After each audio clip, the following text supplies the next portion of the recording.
Hey there guys, so this time it's more of a questions and answers video. Got three really decent questions, so I'll go ahead and answer them.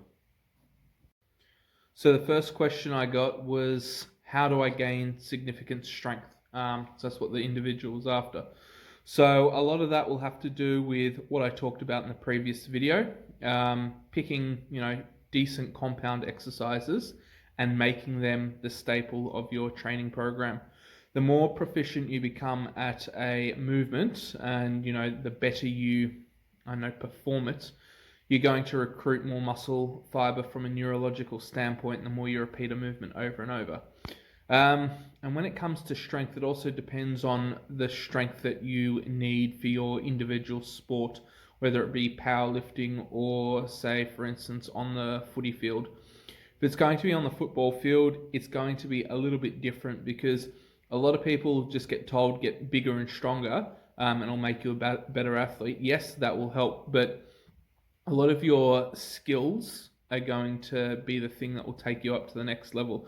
So make sure that the exercises that you're selecting, and try and keep them compound, have great carryover to the specific skills required in your sport to be perceived as a stronger athlete. That's probably all I'll touch on for that subject. Otherwise, without knowing more about what you're trying to achieve, it makes it a little bit more difficult. If it's powerlifting, then obviously squat, bench, and deadlift, throw in overhead press, heavy barbell rows, and some pull-ups for good measure go a very, very long way. You just want to stick to the basics as much as possible. The second question I got was, why do I prefer the one-arm dumbbell shoulder press over regular overhead press?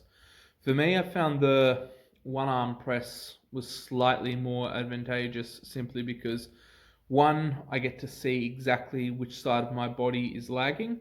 So from a development perspective, it gives me a chance to even up each side. The other thing that I like with the dumbbells is when you're pressing straight overhead, your head's not in the way because, you're just pressing a dumbbell up and slightly out to the side. Versus a bar, well, obviously your head's going to get in the way. For me, when I do a barbell press, I sort of lean back slightly and just bring the bar down to my chin. One, that limits, the degree that my head would get in the way. So I sort of mitigate that slightly. But the other thing is, which a dumbbell has the advantage of, there's not as much spinal extension. With a barbell, you're forced to lean back slightly, and that's the spinal extension that I'm talking about. And as the weight gets heavier and heavier, you find it more taxing on your lower back. And if you've done squats and deadlifts, you just find that your lower back gives out on you, or you'll go into your next training session with a lower back that's already been pre-taxed. Versus with dumbbells, if anything, I need to lean slightly to the opposite side to counterweight myself. So it's more lateral flexion that I'm achieving, and that's a lot less taxing, I find, on my body, especially because it's just a lot more core work. I'm using my body to sort of help brace and counterweight myself versus, pure spinal extension, overhead press. I just find that, taxes my lower back too much, and that's another reason why I just bring the bar down to my chin. So that's probably a very brief, concise reason as to why I prefer the dumbbell one-arm overhead press. The other question I got was exercises for the lower back to help, stretch it, as well as exercises for the hips to help, stretch them out. For me, when it comes to lower back, I like laying down in a power rack facing the ceiling, grabbing the uprights with each hand and lifting my legs straight up, towards the ceiling, and then dropping them to my right, and then pulling them back up to the middle, and then dropping them off to the left.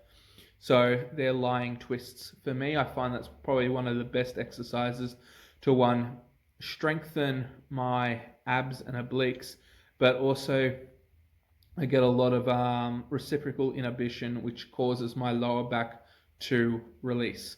So basically, if one muscle's contracting, the opposing muscle groups need to relax. If you do quite a few reps doing that, you'll find that your lower back will slowly start to switch off. Your QL gets a good stretch. One side it contracts, the other side relaxes. And QL plays a major role in terms of like lower back pain and tightness. So that's probably my best exercise for lower back, stretch as well as sort of functional strength to a degree. Another thing that I like doing is simply just touch my toes, stand back up, slight bit of spinal extension, and then just repeat for 20 reps. And that just pumps a whole lot of blood into the lower back. And I find the more blood flow as well, the more things tend to relax. So those two work well, but the lying twists are definitely the best. When it comes to hips, I find sort of getting into a lunge position, but then slightly leaning back, I get a really good stretch through my quads and hips. It just really depends on what part of your hip feels tight. Sometimes it could be as simple as just getting a foam roller and foam rolling, my lateralis and ITB band thoroughly. Makes a big difference. And that will get rid of any minor knee pain that I might be experiencing as well, because if your ITB is tight and your lateralis is really tight, some individuals end up with a little bit of patella maltracking. It's very common, happens to a lot of athletes, and I find, if you just foam roll, it gets rid of that, and it also makes, your hips, because you got to think rectus femoris ties in right at the top, so it actually ties in at, on your hip, as opposed to the other three quads, which are just, stay on the femur. So yeah, it's the only one that sort of bridges the gap. Other than that, for hips, there's not a lot. You can try doing a normal quad stretch. Works well for certain individuals. For me, I don't get a lot out of it. I found more just getting in that lunge position and leaning backwards, either into spinal extension or just sort of slowly rotating my hips from one side to the other, plus a little bit of extension as well. Gave me a really good stretch through the quads. If you guys have any further questions, feel free to comment below. If you guys haven't already, hit like and subscribe. Have a great day.